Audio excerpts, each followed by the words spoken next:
सर्वपक्षीय बैठकीमध्ये काँग्रेसकडून लोकसभा उपाध्यक्ष पदाची मागणी करण्यात आली आहे। लोकसभा अध्यक्षांनी सर्वपक्षीय बैठक बोलावली होती आणि या बैठकीत काँग्रेसने लोकसभा उपाध्यक्ष पद देण्याची मागणी केली आहे। सोमेश कोलगे आपले प्रतिनिधी आपल्या सोबत आहेत। सोमेश, पुन्हा एकदा लोकसभा उपाध्यक्ष पदासाठी काँग्रेस आग्रही आहे। काय मागणी केली गेली आहे, काय चर्चा होती या संदर्भात? प्रज्ञा, आज पार्लमेंटरी अफेअर्स मिनिस्टर जे आहेत संसदीय कार्यमंत्री किरण रिजिजू यांनी सकाळी 11 वाजता सर्वपक्षीय बैठक बोलवली होती। सर्व पक्षांचे जे फ्लोअर लीडर असतात, सभागृह नेते, त्यांना या बैठकीचं निमंत्रण होतं आणि ही संसदेमध्ये बैठक सुरू आहे।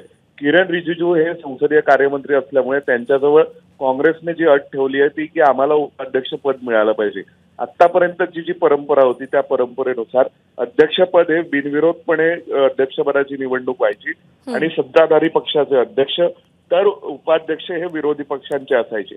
परंतु आता पहिल्यांदा असं घडलंय की काँग्रेसने उमेदवार दिले होते आणि त्यामुळे अध्यक्षपदाची निवडणूक झालेली आहे।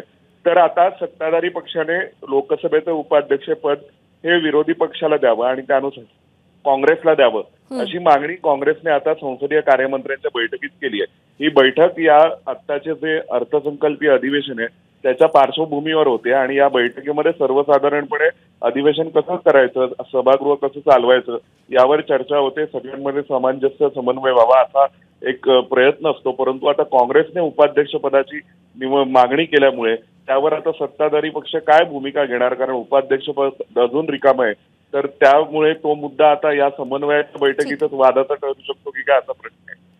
सोमेश, अपडेट जाणून घेत राहू। सध्या धन्यवाद दिलेल्या माहितीसाठी। एबीपी माझा, उघडा डोळे बघा नीट।